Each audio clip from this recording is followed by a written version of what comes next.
अब धन्यवाद दाई राम रतन दाई, म दाई नै भन्छु। उहाँ मेरो एउटा सल्लाहकारको रूपमा पनि हुनुहुन्छ। मलाई चाहिने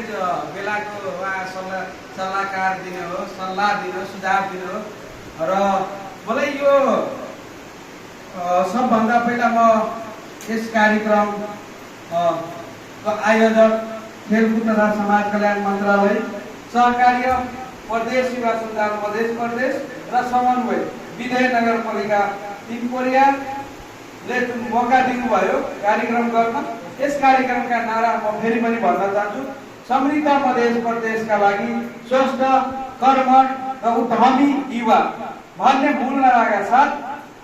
नमुना स्थानीय तह युवा संसद अभ्यास कार्यक्रम नमुना युवा नगरसभा 2081 का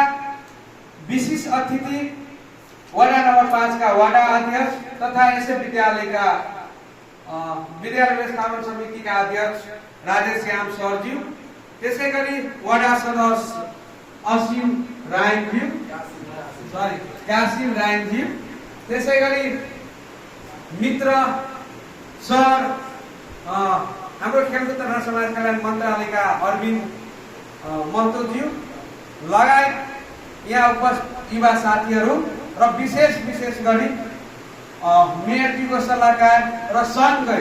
4 वर्षदेखि काम गरे हामी सँगै छौँ सलामत रायनज्यूलाई त्यहाँ उपस्थित सम्पूर्ण युवा साथीहरूमा स्वीकार्नुहोस् मेरो व्यक्तिगत तर्फबाट, मध्य प्रदेश युवा सञ्जालको तर्फबाट नमस्कार, अस्सलाम वालेकुम, जय युवा।